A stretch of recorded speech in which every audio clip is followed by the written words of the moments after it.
할렐루야, 우리 주님의 이름을 찬양합니다. 오늘 새로운 자매님이 이렇게 같이 오셔서 너무 반갑습니다. 우리 공영균 자매님께서 같이 모시고 오셨는데요.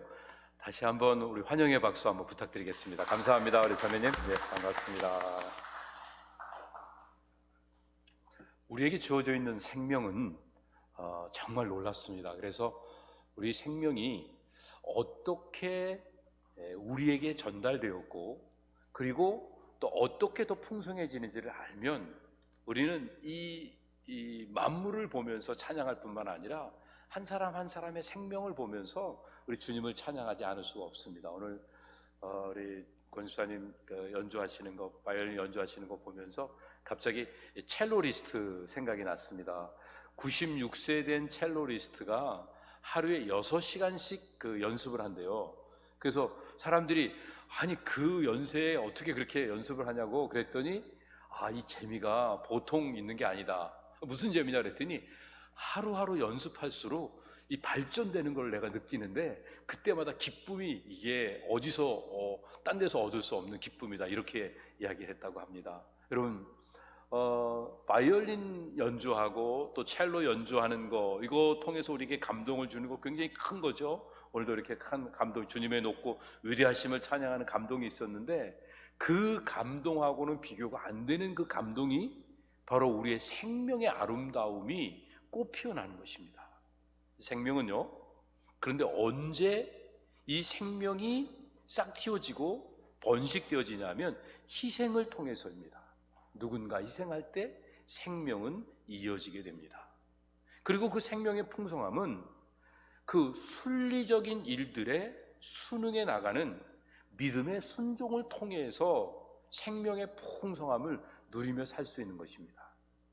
그렇기 때문에 우리가 한 생명을 보면서 신비함을 느낄 수 있고 주어진 상황에 대해서 감사하며 살 수 있는 이런 능력을 이렇게 어려운 시기에 키워나갔으면 좋겠습니다. 양의 기생충인 간충, 파스큐올라 헤파티카라고 하는 그런 기생충이 있는데요.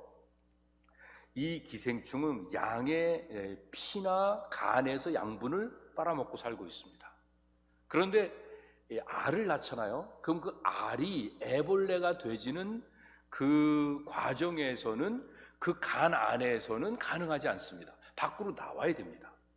그래서 이 간충은요, 배설물을 통해서 양으로부터 밖으로 나오게 되죠. 그럼 배설물로 나와 있는 간충은 지나가다가 이게 달팽이가 먹게 되고, 달팽이가 먹으면 그 안에 들어가 있다가 달팽이가 또 이렇게 끈끈물 같은 것들을 이렇게 배출하게 될 때 그 끈끈물을 흘려놓게 됩니다. 그러면 그 끈끈물을 그 개미가 먹습니다. 그 개미가 먹으면 또 개미를 통해서 다시 양으로 들어가서 양의 간에 붙어서 또 이제 기생을 해야 되는데, 그런데 양은 절대로 곤충을 먹지 않습니다. 그러니 이게 어떻게 이 조화를 가지고 연결되어질까? 그런데 신비한데 과학자들이 보니까 어떤 걸 발견했냐면요, 간충은 그 개미에게 들어가서 양에게 잡아먹히기 위해서 별별 일을 다 하게 되는데, 그 간충들이 개미에게 침입을 해요. 그래서 뭐 배, 다리, 또 뭐 몸통 이런 데 곳곳에 다 들어가게 되는데 그 중에 딱 한 마리만 개미의 뇌로 들어가게 됩니다. 뇌로 들어가서 뇌를 갖다가 어떻게 마비를 시키고 그래갖고 목류병 환자를 만드는 겁니다. 그래서 다른 개미들은 다 밤에 쉬고 있을 때 이 간충에 감염되어 있는 이 개미는 목류병 환자처럼 나와갖고 막 헤매고 다니다가 양이 좋아하는 풀의 잎사귀 위에 거기에 있게 됩니다. 그리고 또 이제 개미는요, 날씨가 따뜻해지면 땅으로 내려와갖고 땅바닥에서 이렇게 다니니까 그 위에 있을 수가 없게 돼서 또 내려오게 되는데, 그러니까 낮이 되면 정신 차리는 거예요. 정신 차려갖고 자기 삶의 자리로 또 돌아오게 되고 정상적인 활동을 하다가 밤이 되면 목류병 걸려갖고 가서 있다가 양에게 잡아먹히면 들어가고 안 잡아먹히면 또다시 반복해서 일상으로 돌아오고, 그러다가 잡아먹히게 되면 다른 이 간충들은 다 그 속에 들어가서 간으로 혈액으로 들어가게 되는데, 이 머리에 들어갔던 간충 하나는 거기서 들어가자마자 희생하게 됩니다. 그리고서 다른 간충들을 다 살리는 거죠. 이걸 보면 너무 신비한 거예요. 한 마리의 희생 간충 때문에 다른 모든 간충들이 살아나서 계속 번식을 하게 되는 이런 모습. 그런데요, 오늘 우리가 이렇게 여기 있잖아요. 우리가 이 자리에 있는 걸 가만히 생각해보면 생명은요, 생명의 단계마다 희생의 경륜을 만남으로 인해서 생명의 역사가 계속 이어져 가는 것들을 보게 됩니다. 그러니까 오늘 우리가 이렇게 나와서 예배를 드릴 수 있고 살아서 숨을 쉴 수 있다고 하는 건 우리가 알지 못하는 신비한 역사들이 무수히 많이 우리 가운데 역사되었다는 것입니다. 제가 어느 날 손가락을 다쳤어요. 손에 피가 났어요. 그래갖고 손을 많이 비워서 손이 좀 뭔가 이렇게 불편하고 그랬어요. 근데 제가 또 병원에 갈 일이 있어서 한의사 선생님한테 가서 이렇게 진단을 받고 그랬더니 목사님, 아무래도 이제 목사님 또 이렇게 연세도 있고 가족력도 있고 그러니까 이런 거 조심하셔야 됩니다. 그러면서 어디를 눌러주세요? 그러는데 보니까 제가 빈 자리가 거기가 누르는 혈자리예요. 그래서 제가 깜짝 놀란 거야. 나는 이 손 비어서 이거 불편하다 그랬는데 하나님이 이렇게 얘기해도 될지 모르겠는데 하나님이 이것까지 내가 게으르고 운동 열심히 하고 이거 못하니까 이것까지도 하나님이 역사하셔서 이렇게 하는구나. 이거는 제가 이렇게 갖다 붙인 것 같기도 하고 또 이렇게 연결할 고리가 되는 것 같지만 우리가 알지 못하는 수없이 많은 것들이 우리가 이렇게 존재하고 우리가 삶의 환경 속에 적응해 가는데 하나님의 그 역사 속에 그 함께 포함되어 있는 것들을 보게 됩니다. 그런데 언제 하나님의 역사가 온전하게 진행되어지는가? 오늘 본문에 있는 말씀을 보면 우리가 두 가지를 살펴볼 수 있습니다. 오늘 말씀의 제목이 희생과 순종을 통한 하나님의 그 역사, 그 하나님의 역사가 언제 어디서 일어나는가? 희생의 자리에서 일어나고 누군가의 순종의 발걸음을 통해서 하나님의 역사가 일어난다고 하는 것을 오늘 본문을 통해서 같이 살펴봤으면 좋겠습니다. 오늘 본문 다시 읽어드릴게요. 유월절 양을 잡을 무교절일이 이른지라 예수께서 베드로와 요한을 보내시며 가라사대 가서 우리를 위하여 유월절을 예비하여 우리로 먹게 하라 여짜오되 어디서 예비하기를 원하시나이까 이르시되 보라 너희가 성내로 들어가면 물 한 동이를 가지고 가는 사람을 만나리니 그의 들어가는 집으로 따라 들어가서 그 집 주인에게 이르되 선생님이 내게 하는 말씀이 내가 내 제자들과 함께 유월절을 먹을 객실이 어디 있느냐 하시더라 하라.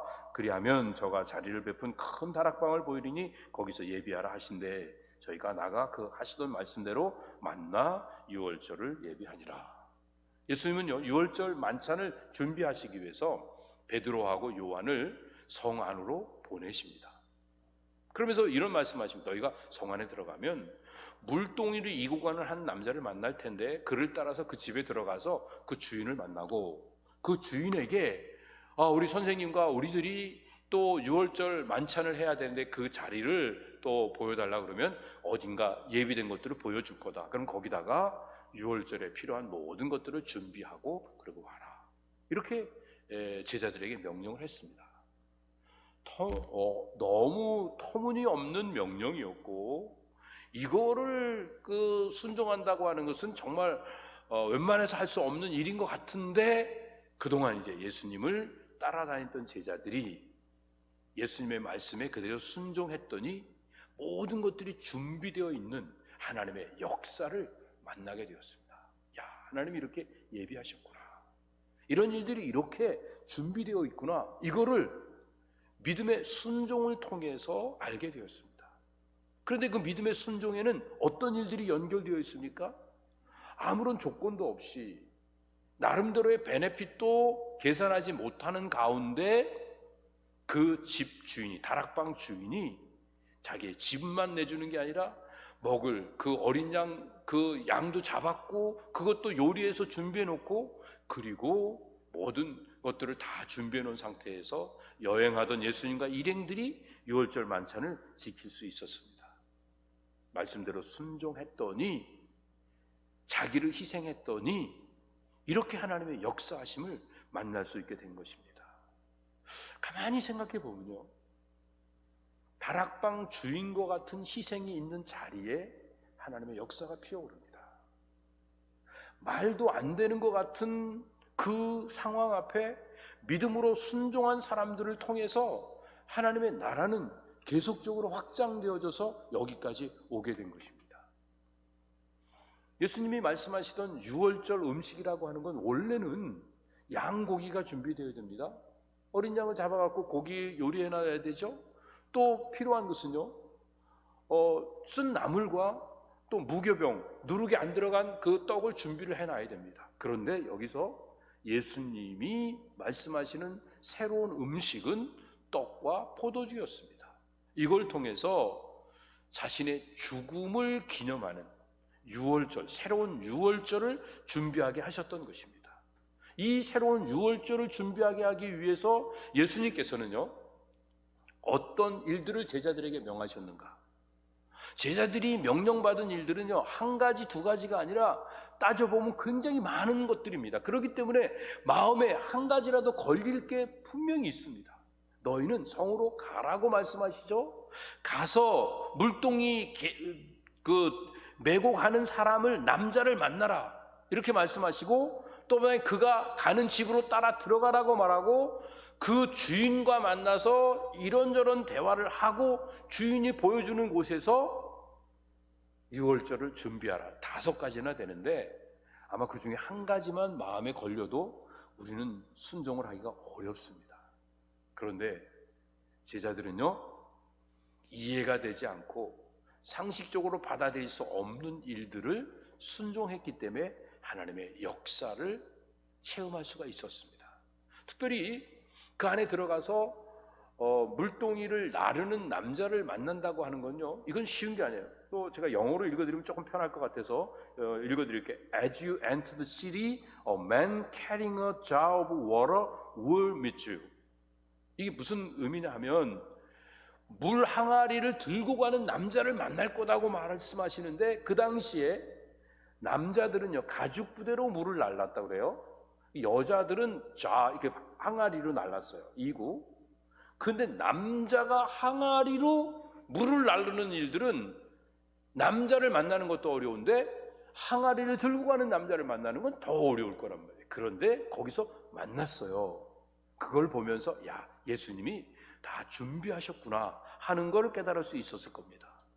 그리고 12절에 보면 He will show you a large upper room, all furnished. Make preparation there. 여기서 표현하고 있는 게 자리를 베푼 큰 다락방이라고 하는 그 표현을 쓰고 있습니다. 다 모든 것들이 준비, 융단도 깔아져 있고, 또 상도 있고, 또 식탁, 또 이렇게 의자도 있고, 식탁보도 있고, 뭐 여러 가지가 준비되어 있는 이런 상황 속에서 이제 안전하게 모일 수 있도록 준비된 것을 만나게 됩니다. 그리고 예수님께서 저희가 나가 하시던 말씀대로 만나 유월절을 예비하니라. 말씀하신 그대로를 순종함으로 그 하나님의 준비하신 걸 만날 수 있게 되었고, 그래서 유월절을 잘 준비할 수 있었던 이런 모습을 봅니다. 제자들은요, 순종을 통해서 모든 것들이 하나님의 주권적 섭리로 이루어지는 것을 볼 수 있었습니다.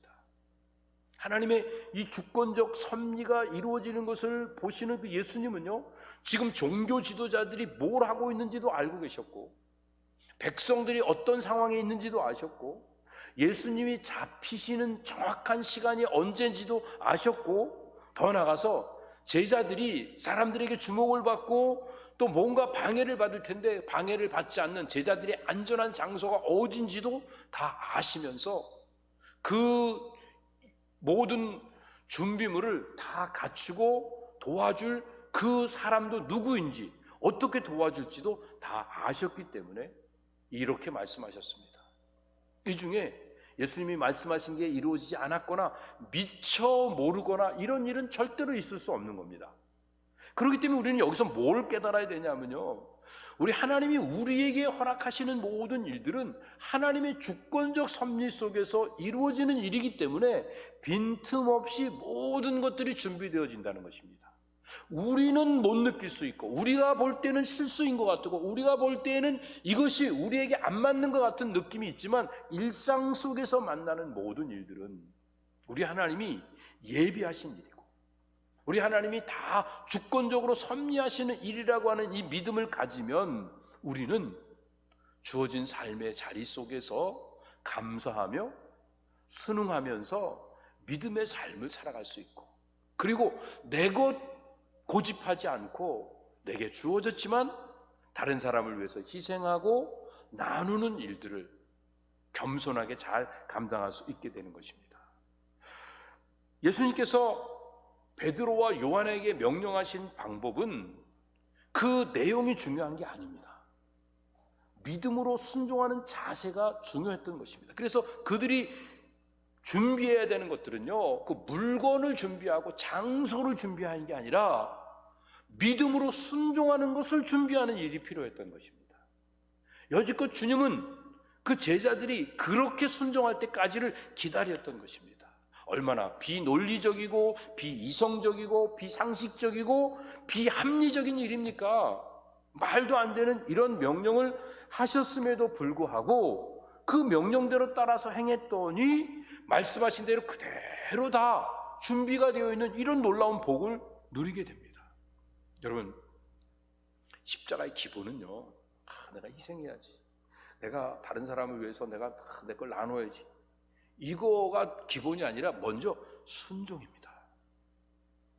아무리 귀한 일을 해도요, 내 원함으로 내 판단 아래 행하는 일들은 그렇게 중요한 일이 아니고 하나님이 기뻐하신 일이 아닙니다. 하나님은 순종을 원하고 계십니다. 그래서 믿음은요, 형식이나 논리가 중요하지 않습니다. 가장 중요한 것이 순종이 중요한 것입니다. 믿음이 있습니까? 그러면 순종하는 일들이 필요한 것입니다. 만일 제자들이 자기 생각이나 자기 판단을 앞세워갖고 안 돼요, 예수님, 그건 너무한 거예요. 요즘 상황을 너무 모르죠. 사람들 민심이 어떤데요? 너무 모르는 말씀 하지 마세요. 이거는 그래도 지금까지 우리가 예수님 말씀 들었지만 이거는 우리 말 좀 들으세요. 그러면서 제자들이 예수님을 만류했다고 하면 유월절 만찬은 이루어지지 않았을 것입니다.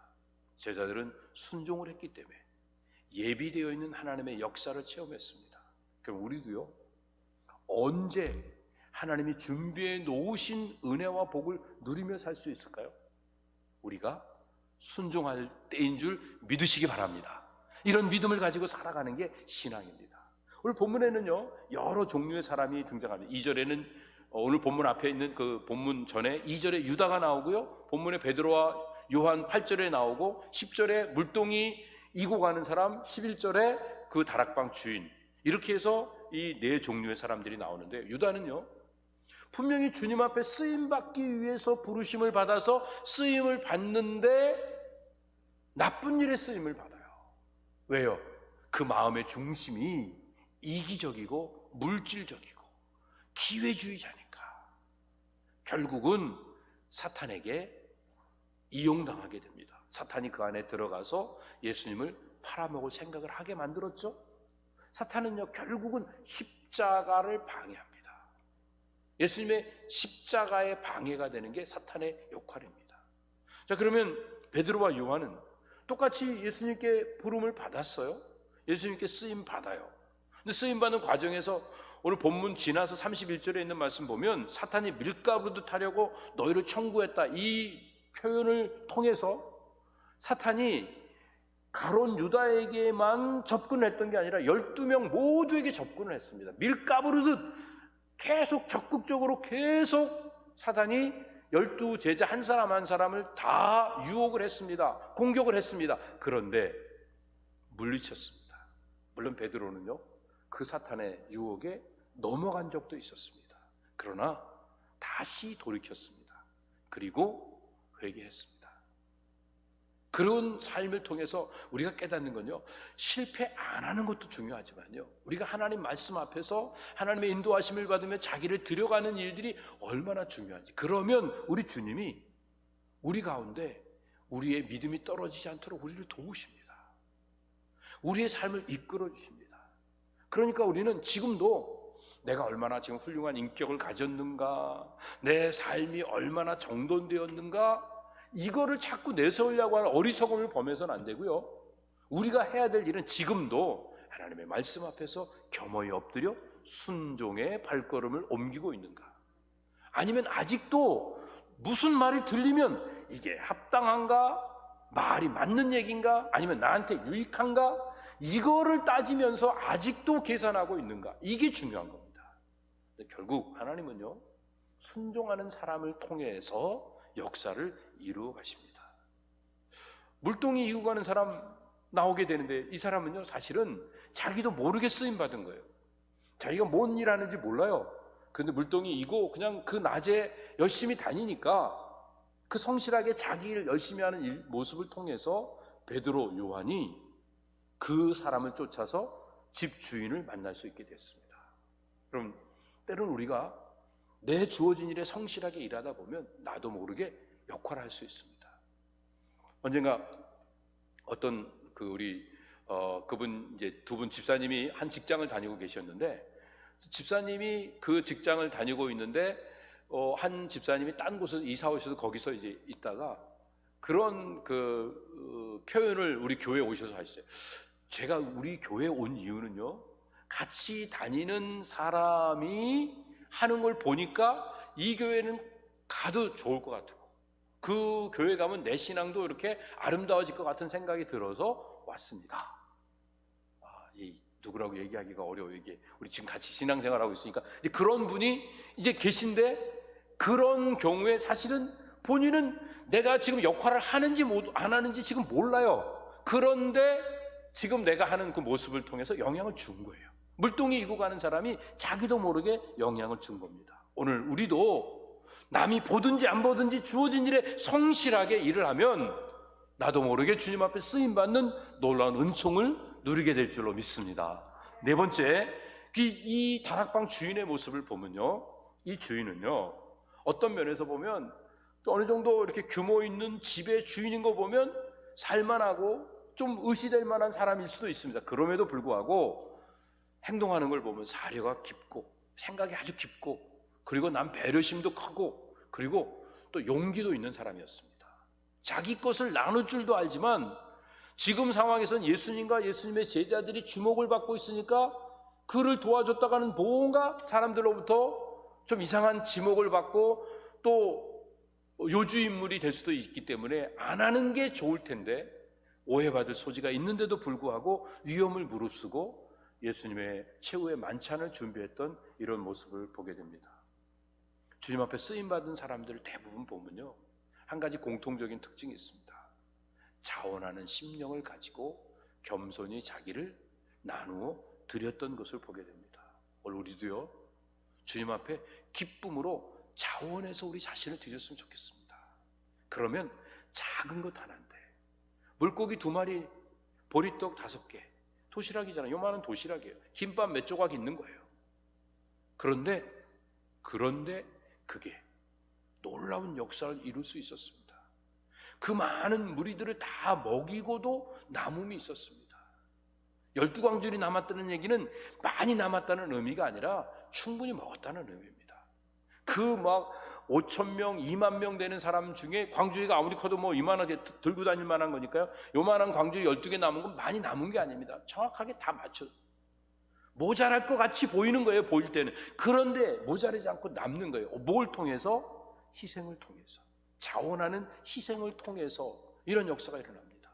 순종하고 성실하고 그리고 자원해서 희생했더니 하나님의 놀라운 역사가 일어났는데, 이기적으로 나 먼저 생각하고 기회에 있을 때 뭔가 물질을 탐하는 이런 모습으로 삶을 살아갔던 유다를 통해서 하나님의 일이 회방받았던 것을 보게 됩니다. 오늘 우리가 신앙생활 한다고 하는 게 뭔지를 좀 이렇게 균형 있게 살폈으면 좋겠습니다. 내가 예수 믿고 구원받는 거, 이게 다라고 생각하면 안 됩니다. 어떤 면에서 보면요, 우리가 개인적으로 예수 믿어 구원받는 거, 이건 특별한 거예요. 특수성이에요. 그렇지만 우리가 구원받았기 때문에 우리 주변이 환해져야 됩니다.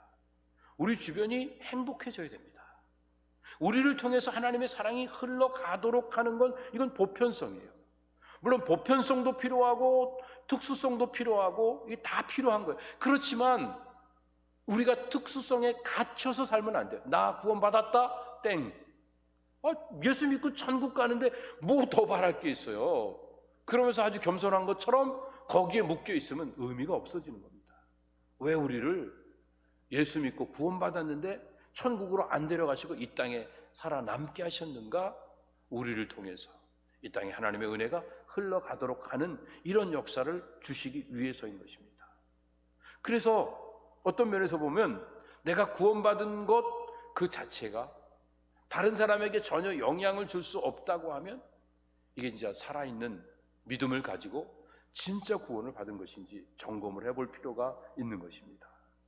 우리가 신앙생활 하면서 이게 옳다 그르다 이런 것 때문에 너무 많은 그 시간들을 낭비하게 되는데 사실은요, 옳고 그런 거를 심판하시는 건 이건 하나님의 영역입니다. 우리는요 언제나 하나님의 은혜가 필요한 사람입니다. 그러니까 전체를 보는 눈 속에서 이 개체성을 잘 갖고 나갈 수 있어야 됩니다. 자, 이런 그 예를 들 수 있어요. 우리가 같이 생활해요. 하지만 두 부류가 생깁니다. 한 부류는 공동체 안에서 자기의 개인의 이익을 먼저 챙기는 사람, 또 한 부류는 자기의 이익보다는 공동체를 먼저 우선하는 사람. 어떤 면에서 보면 두 가지가 다 필요한 거예요. 그런데 이 보편성을 먼저 앞세우고 특수성을 가지고 섬기는 사람은 점점 행복해집니다. 그런데 이 보편성 안에서 특수성이 앞장서지면서 자기만을 위해서 살아가려고 하고 누군가를 나를 위해 희생시키는 삶을 살아가게 되면 점점 두려움이 많아지게 되고 불안과 초조가 많아지는 이런 삶을 살 수밖에 없게 되는 것입니다. 우리는 잘못된 의식을 가지고 나는 잘 돼야 돼, 나는 고생하면 안 돼, 나는 죽으면 안 돼, 이런 의식을 가지고 사는 건 땅에서 배운 거예요. 그런데 이렇게 살면 점점 자유를 놓쳐버리게 됩니다. 하늘 의식을 가지고 산다고 하는 것은 내가 누군가에게 복되어지는 겁니다. 그냥 나 하나 먹으면 배 부르는 것 같지만 행복하진 않아요. 그러니까 내가 좀 배가 고파도 누군가를 먹이면 그러면 행복해질 수 있게 되는 것입니다. 그렇게 해서 이 하늘 의식을 가지고 서로를 복되게 해 나가면 즐겁고 자유로운 삶을 살아갈 수 있게 되는 것입니다. 내가 아름다운 이유는요, 내가 잘났기 때문에, 내가 남들보다 멋지기 때문이 아니라 그냥 각자가 다 독특하잖아요. 그러니까 아름다울 수밖에 없습니다. 여러분, 풀 한 포기, 꽃 한 송이가 아름다운 건요, 그냥 보면 아름답지 않아요. 자세히 보면 너무너무 아름답습니다. 마찬가지로 누군가와 비교해서 내가 더 많이 갖고 더 잘난 모습을 갖추어서 자기를 드러내려고 하는 건 정말 어리석은 짓이에요. 그냥 나로 서 있으면 아름답습니다. 왜? 하나님이 만드셨기 때문에. 그래서 우리가 이제는요, 우리가 얼마나 멋지게 살아야 될지, 얼마나 올바르게 살아야 될지, 그런 것보다 더 마음의 중심으로 생각해야 되는 건 내가 하나님 앞에서 언제나 정직하게 내가 나로 살아가는 겁니다. 그러니까 좀 잘못했어도요, 잘못한 거 자꾸 변명하면서 남한테 핑계하면서 하려고 하자고, 제가 이렇게 부족합니다. 그래서 하나님의 은혜가 지금도 필요합니다. 아니, 제가 부족하니까 성도님의 기도가 필요하고 우리 자매님의 또 사랑이 필요합니다. 그러면서 같이 삶을 연결시켜 나가는 일들이 필요한 것입니다. 부부가 살아가는데 남편과 아내가 서로 흠을 안 잡히려고 내가 잘했다, 네가 잘했다 계속 옳고 그런 것만 따져보세요. 행복 멀어집니다. 그런데요, 부족하지만 그래 내가 부족했다 그러면서 진실하게 서로를 도와가려고 하다 보면 저절로 행복해집니다. 돈 많고 적고 어느 정도 기본만 채워지면, 아니 기본이 안 채워져서 채우는 과정 속에서도 행복을 누릴 수 있게 되고 그 안에서 또 남이 모르는 기쁨을 누릴 수 있게 되는 것입니다. 이제는 이 개체의 특수성을 내세워서 이 전체의 보편성을 무시하면서 살아가려고 하는 어리석은 그리스도인이 돼서는 안 됩니다. 특별히 신앙을 가졌다 그러면서 나는 구원받은 선택받은 백성이고 나는 특별히 하나님의 사랑을 입은 자이기 때문에 내가 복받기 위해서 누군가는 손해를 봐도 된다고 하는 이 어리석은 생각을 하고 있다고 하면 우리가 잘못된 신앙관을 갖고 있는 겁니다. 오늘 하나님이 인간을 창조하시고요, 그 다음에 우리에게 모든 걸 다 맡겨주셨어요. 그런데 사실은 인간을 창조하기 전에 먼저 있던 게 뭐예요? 모든 만물을 6일 동안 창조하신 거예요. 그리고 인간을 창조하신 다음에 생육하고 번성하고 충만하고 정복하고 다스려라 하고 맡겨주신 거예요. 그러면 그 다스림은 무엇으로 합니까? 사랑의 섬김으로 다스리는 거예요. 그래서 만물을 귀중히 여기면서 함께 살아가는 사람은 행복해지는데요, 만물을 함부로 여기면서 만물을 내 멋대로 사용하는 경우에는 오늘과 같은 팬데믹의 현상이 올 수밖에 없게 되는 거예요. 여러분, 기후변화가 왜 일어났다고 그래요? 오존층이 깨지면서 또 빙하가 녹으면서 일어났던 일들, 산림이 나무 하나에서 뿜어내는 산소 양이 얼마인지 여러분 아세요? 정말 그냥 큰 산 많은 빌딩에서 기계로 만들어내는 그 산소 양이 나무 하나가 뿜어내는 그것도 그것만도 못하대요. 그럴 정도니까 그 많은 산림에 그 뿜어내는 그 산소를 우리가 다 우리 멋대로 다 비워버렸습니다. 필요한 대로 조금씩 비워나가면 또 자라고 또 자라고 하나님이 이렇게 순환되게 만들으셨는데요, 욕심을 한없이 끝도 없이 버리면서 옥수수 그냥 요만치 먹을 만큼 심어서 그냥 먹으면 될 텐데 옥수수를 끝없이 세계에 있는 옥수수 내가 다 되고 내가 그 돈 다 벌겠다고 하면서 끝도 없이 심으니까 옥수수 아닌 곳에서 자라야 되는 그런 바이러스나 또 곤충들은요, 결국은 가도 끝도 없이 내가 거처할 장소를 찾지 못하니까 어떻게 가다가 자기가 바뀌는 거예요. 그러니까 변종이죠. 이 변종 바이러스가 우리한테 와서 우리를 치명적으로 위협하는 이유가 결국은 우리가 만들어낸 겁니다. 왜 그렇습니까?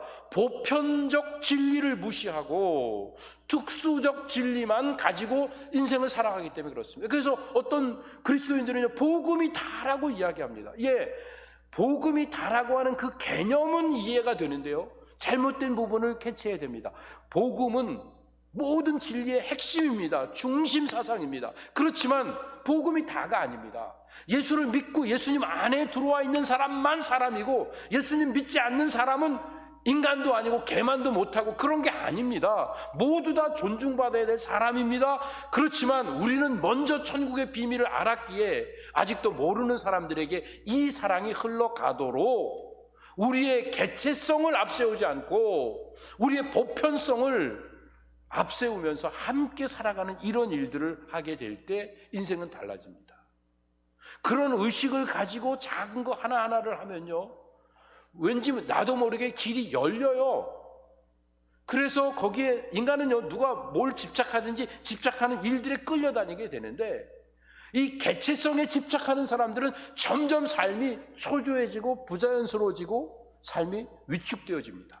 그런데요, 보편성에 집착하면서 인류를 위해서, 이 나라를 위해서, 오늘 장로님 또 이렇게 우리 미국을 위해서, 우리 이 사회를 위해서, 다음 세대를 위해서 기도해 주셨죠. 그런데 그런 모습으로 우리의 삶을 이렇게 넓혀 나가면 나도 모르게 그 길이 열리고요, 그런 일들을 만날 수 있게 돼요. 그래서 여호와 이레의 복을 받아 누릴 수 있게 되는 것입니다. 사랑하는 성도 여러분, 성경적인 진리의 모든 내용들을 다 종합하면 믿음, 소망, 사랑, 이거 가지고 사는 거예요, 우리가. 그런데 믿음으로 살았다, 소망으로 살았다, 또 사랑으로 살았다의 결과가 무엇입니까? 사랑으로 살 결과가 십자가 아래서 예수님의 이름으로 모여서요, 함께 먹고 마시고 사랑을 나누는 겁니다. 그 일을 위해서 예수님께서는요, 유월절 만찬을 준비시켜 주십니다. 가만히 보세요. 유월절 만찬을 준비하기 위해서는 제자들이 말도 안 되는 일에 순종해야 했습니다. 다락방 주인의 정말 터무니없는, 정말 계산할 수 없는 희생과 자원하는 자기 배려가 있었기 때문에 그 일이 가능했던 것들을 보게 됩니다. 오늘 우리가 보편적인 진리를 가지고 순종하고 희생한 사람, 이런 사람이 더 큰 은혜와 복을 누리고 있는 것을 보게 됩니다. 당장의 눈앞의 이익만 보면서 삶을 살아가고 공동체 의식도 저버리고 높은 의식도 팽개쳐 버리는 이런 삶을 살아가면 진짜 복을 누릴 수 없습니다. 하나님이 내게 주시는 것은 무엇이든 내게 가장 적절한 합당한 복이라는 의식을 가지고 하나님 앞에 감사의 기도를 드리는 것, 이게 여호와 이레의 기도입니다. 하나님이 준비해 주신 줄 믿습니다. 때로는 마음에 안 드는 사람이 계속 내 주변에 있습니다. 그것 때문에 내가 겸손해질 수 있고, 그것 때문에 주님 앞에 더 가까워질 수 있기 때문에 사실은 그분이 감사한 거죠. 때로는 일을 하는데 계속 방해가 되는 요소가 계속 있습니다. 환경이 받쳐주지 않는 것 같습니다. 그것 때문에 오히려 주님 앞에 가까이 나갈 수 있다고 하면 그걸 통해서 하나님의 경륜과 생명의 비밀을 바라보는 눈이 열리기 시작하니까 얼마나 큰 복이 되어지는 겁니까? 모든 것들, 사실은요, 우리에게 주어진 모든 것들은 단 한 가지 목적으로 하나님이 우리에게 주시는 겁니다. 우리에게 예배를 회복시키기 위해서 하나님이 주시는 겁니다. 예배가 뭐죠? 하나님 앞에 나를 드리는데, 나 몸만 드리는 게 아니라 내 삶을 드리는 게 이게 예배입니다. 그런데 내 삶을 드리려면 하나님 앞에서 내 자신이 죄인임을 깨닫고 내 자신의 그 모습을 주님 앞에 고백할 수 있는 이 진실함과, 그리고 내 자신을 기쁨으로 드릴 수 있는 자원함이 있어야 됩니다. 신령과 진정으로 예배하는 이 모습이 필요한데, 세상은 죽었다 깨도 그거 우리에게 못 줘요. 약속을 하지만, 줄 것 같이 하지만 아무것도 이 진실함과 자원함을 못 줍니다. 뭔가를 하나를 가지면요, 그것 때문에 풍성해지는 게 더 갖고 싶어 하고, 우리가 뭔가를 하나 이렇게 내놓게 되면 그것 때문에 우리는 많은 사람들에게 가십거리가 돼갖고 더 깊은 늪으로 빠져갖고, 우리는 세상 속에서 살면 진실함과 자원함을 절대로 가질 수 없습니다. 그러나 예배 시간에 주님 앞에 나와서 예배를 드리면 우리 진실할 수 있습니다. 그리고 자원해서 기쁨으로 희생하는 삶을 살아갈 수 있게 됩니다. 이 예배를 회복하는 일이 필요합니다. 어느덧 예배에 중재자가 필요하게 됐습니다. 하나님 앞에 나아갈 때 성모 마리아가 있어야 된다, 아니면 신부가 있어야 된다, 이런 어떤 중세적인 개념이 자꾸 우리에게 만연되어지기 시작합니다. 사실은 이 예배를 통해서 우리가 아버지 만나는 거 아닙니까? 근데 아버지를 우리가 방황하고 바깥에 오랫동안 나가서 못된 짓 하다가 집에 들어왔다 그러면 집 주인이나 또 같이 일하는 일꾼들이 아버지가 어떤 분이다, 아버지 뭐 좋아한다, 이거를 설명할 필요가 있지만 매일 같이 먹고 마시는데 아버지에 대해서 누군가 설명을 해야 되고 누군가 연구한 것들을 자꾸 이렇게 얘기해 줘야 되고, 그런다고 하면, 그러면 진짜 아버지와의 교제가 어떻게 이루어지겠습니까? 설교가 필요 없다는 얘기 아닙니다. 뭐 경건서적들이 필요 없다는 얘기가 아닙니다. 그거에 전적으로 의존하는, 그리고 나는 뭐 하나님의 뜻에 대한 연구는 그 전문가들에게 맡기고 나는 그냥 편리하게 내 생활 속에서 필요할 때만 하나님을 찾는, 그러니까 돈이 필요하면 아버지 돈 줘요. 또 먹을 게 필요하면 아버지 먹을 거 줘요. 나 지금 위험해요. 그럼 나 보호해 주세요. 이럴 때만 하나님께 나오는 이런 신앙생활을 한다고 하면 우리는 우리 인생이 점점 어그러질 수밖에 없게 되는 것입니다. 그래서 우리 신앙이 뭐 때문에 신앙생활하고 있는지 좀 자세히 살펴볼 필요가 있습니다. 우리의 생명의 가치가 전락되지 않을 수 있도록 우리의 참된 신앙을 가지고 우리가 예배에 모일 때마다 하나님 앞에 진실해지고, 그리고 내 자신의 모습을 주님 앞에 그대로 자원하는 마음, 주님, 제가 주님 앞에 드립니다. 주님 앞에 쓰임받고 싶습니다. 작은 일 하나라도 내가 주님 앞에 신실하게 감당하여 쓰임받기를 원하는 이런 모습을 가질 때, 그럴 때 우리는 아름다운 회복의 역사를 경험할 수 있습니다. 교회 오는 게 예배 출석하러 오는 게 아니라 나를 회복하러 와야 됩니다. 내가 언제 회복되냐고요? 내가 진실할 때, 내가 자원함으로 내 자신을 주님 앞에 드릴 수 있을 때, 다른 말로 말하면 내가 믿음으로 순종할 때, 내가 희생하며 내 자신을 깨트릴 수 있을 때, 이 일들을 우리 주님이 모본으로 보여주신 겁니다. 이렇게 주님 앞에 쓰임받았던 사람들의 모습들을 쭉 설명하면서 이 전체적인 것들을 예수님 자신의 모습을 통해서 보여주십니다. 그게 뭐예요? 성만찬을 행하시는 겁니다. 그러면서 떡을 떼어주면 이거는 너희를 위하여 찢기는 내 살이다. 잔을 부어주시면서 이건 너희를 위한 피, 곧 언약의 피다. 너희를 위해서 붓는다. 콜콜콜 나오는 그 포도주를 보면서 예수님이 흘리시는 그 보혈, 그 희생을 바라보게 되는 겁니다. 그 희생이 있었기에, 그 순종이 있었기에 하나님의 구원의 역사를 우리는 경험할 수 있게 된 겁니다. 오늘 우리가 하나님의 역사하심 앞에 쓰임받는 일꾼으로 남은 인생을 살아가고 싶다고 하면 우리는 곰곰이 오늘 말씀을 통해서 도전받은 이런 삶을 살아야 됩니다. 두 제자가 터무니없는 주님의 명령 앞에 자기 이성과 경험을 앞세우지 않고 순종의 발걸음을 옮겼기에 하나님의 역사가 나타났습니다. 아무것도 계산하지 않고 보다 넓은 의식을 가지고 내 거지만 내 것으로 여기지 않고 누군가 필요로 하면 그 사람에게 기쁨으로 나눠줄 수 있는 계산 없는 이 희생의 모습을 가졌던 이 다락방 주인과 같은 그 마음의 자리에 우리 주님의 성만찬, 주님의 역사가 피어올랐던 것을 보게 됩니다.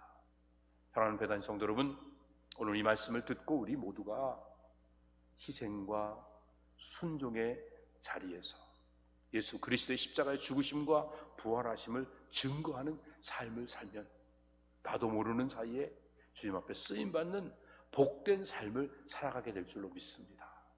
오늘 우리가 막연하게 남들보다 더 많이 복을 받고 남들보다 더 잘 돼야 되는 하나님의 자녀라는 이런 특수성만 앞세우는 어리석은 삶을 맴돌지 말고 우리 주변에 많은 죽어가는 영혼들이 나 때문에 구원받고 행복해지고 이 어려움 속에서도 위기 속에 모두가 다 벌벌 떨고 있는 이 순간에도 우리 때문에 배단위 교회가 이 지역사회를 위해서 이 사회를 위해서 기도하고 있고 그래서 다음 세대가 준비되고 있고 그리고 하나님의 은혜가 우리에게 부어지고 있고 여러분들이 만나는 사람 또 일하는 일터 여러분들의 가정, 사업장 모두가 다 하나님 앞에서 하나님 말씀에 순종하는 자리가 되고 하나님이 주신 것들을 아낌없이 희생해 나누는 그 삶의 터전이 됨으로 말미암아 우리가 가는 곳마다 하나님의 나라가 아름답게 세워지고 하나님의 영광이 온전하게 드러나는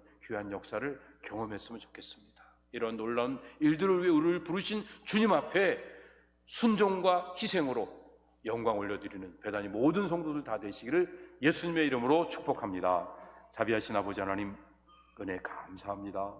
주신 말씀 붙잡고 우리 인생이 어떻게 살아야 되는지 다시 한번 결단하고 주 앞에 한 걸음 나가게 하여 주셔서 혹 실패하더라도 혹 다시 죄를 반복하더라도 이기 속에 휩싸이는 일들이 있더라도 좌절하고 포기하지 않고 끝까지 주님 바라보고 가서 주님이 우리를 견고한 자리에 세워주는 그날까지 믿음으로 한 걸음 한 걸음 주님께 다가가는 우리 모두가 다 될 수 있도록 함께하여 주시옵소서. 오늘 주신 말씀 붙잡고 믿음으로 승리하여 다음 주에 모일 때에는 우리 주님이 이런 놀라운 역사를 우리 가운데 이루셨다고 간증하고 찬양하며 함께 모일 수 있도록 은혜를 베풀어 주시옵소서. 예수님의 이름으로 감사하며 기도드립니다. 아멘. 자리에 일어나셔서 찬양 올려드립니다.